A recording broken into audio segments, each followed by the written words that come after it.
Ever get that eerie feeling, scrolling online? Like you're reading the same article just rehashed a dozen times. Yeah. It's like we're stuck in a content echo chamber. Yeah. And today we're diving into whether AI is to blame. You've hit on something that's got folks talking, this idea of content convergence. It's that nagging feeling that everything's starting to sound the same.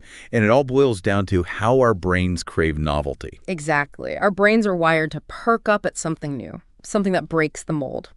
We've got a sharp marketing CEO, Willy Seyama, who's calling this out in a recent LinkedIn piece. He's arguing that our over-reliance on AI content generators is churning out this sea of sameness. He even points to these things called chat GPtisms, those little quirks that give away the AI author. Yeah. Think of it like this. Imagine reading a detective novel where the detective says, I must delve deeper into this mystery in every other paragraph. Right. It would get pretty repetitive, wouldn't it? Yeah. Well, Seyama highlights how AI has its own version of that. Words like delve that get overused to the point of becoming stale. And he backs this up with some interesting data, right? There was that chart about the word delve popping up more and more in medical papers. Right. There's a researcher, Jeremy Nguyen, who tracked how often delve appeared in medical papers on PubMed. The use of this word has absolutely exploded since ChatGPT's release.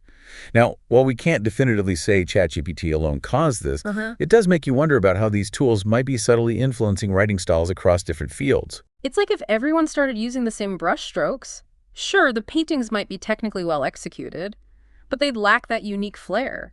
So how do we even start to measure whether AI is making content less creative? Seyama dives into this by looking at 3 key metrics: readability, accuracy, and engagement. And get this, he even uses AI, specifically Perplexity AI, to gather his research. It's like holding up a mirror to AI itself. Meta. So let's break down these metrics. First up, readability. It's not just about using big words, right? Exactly. Think about it. Have you ever slogged through a dense article full of jargon, just dying for it to get to the point?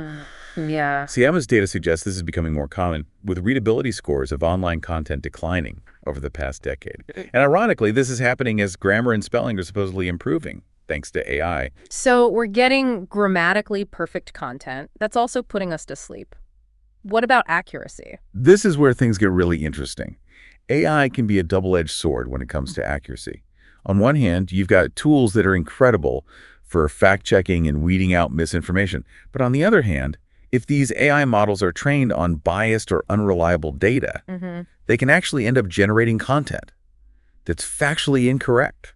And because content can spread like wildfire online, these inaccuracies can quickly spiral out of control. It's like playing a game of content telephone with a faulty AI whisperer in the mix. And Seyama's research found that fact-checking accuracy has been on the decline. Unfortunately, yes. And this downward trend coincides with the rise of AI content generation, though it's essential to acknowledge that other factors are at play, like the pressure to churn out content faster and faster. It's almost like we're stuck in a paradox. Yeah. We have all these tools to polish our grammar and check our facts, but the content itself is becoming less engaging. It's a classic case of you can lead a horse to water.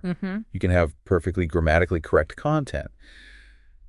But if it lacks soul, if it doesn't resonate with the reader on an emotional level, it's going to fall flat. So how do we avoid that? How do we inject that soul into our content?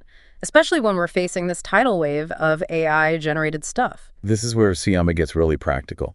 He talks about the importance of cultivating a unique brand voice for companies, but also for individuals. And think of it like this. In a crowded room, it's your voice, your unique perspective and way of expressing yourself that helps you stand out. Makes sense. It's like I might use the same ingredients as another baker, but my sourdough starter is going to give my bread a unique flavor.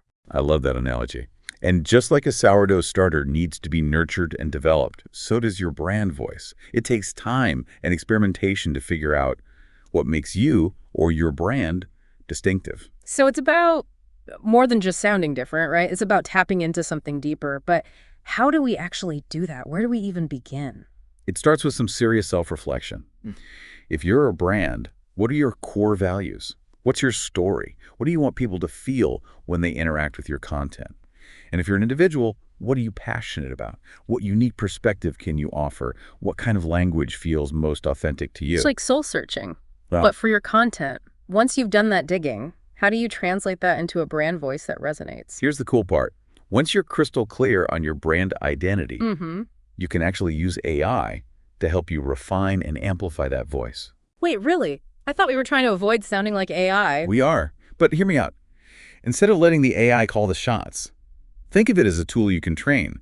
Feed it your brand guidelines, your tone, examples of writing you love. You're essentially creating a custom AI assistant that understands your unique style. So it's less about, here AI, write me a blog post, and more about, here AI, I'm going for a witty, conversational tone with a dash of dark humor. Surprise me with some blog post ideas that fit that vibe. Now you're thinking like a content strategist. By setting those parameters, you're guiding the AI towards creating something original that still aligns with your vision. It becomes a collaboration, not a takeover. That's a game changer. Instead of fearing the robot takeover, we need to learn how to dance with the robots, to blend our strengths with theirs. But I imagine it still takes a discerning eye to edit and refine the AI's output. Absolutely. Think of it like this. AI might be able to generate a first draft, but it takes a human to turn that draft into something truly compelling, something that sings. So we're not just editing for typos anymore, we're editing for soul. In a way, yes. It's about making sure that the heart of your message shines through, even if the AI has done a stellar job with the technical aspects. Remember, the goal isn't to sound like a robot pretending to be human. It's about using these tools to amplify your own unique voice. Which brings us to a question that I'm sure is on everyone's minds.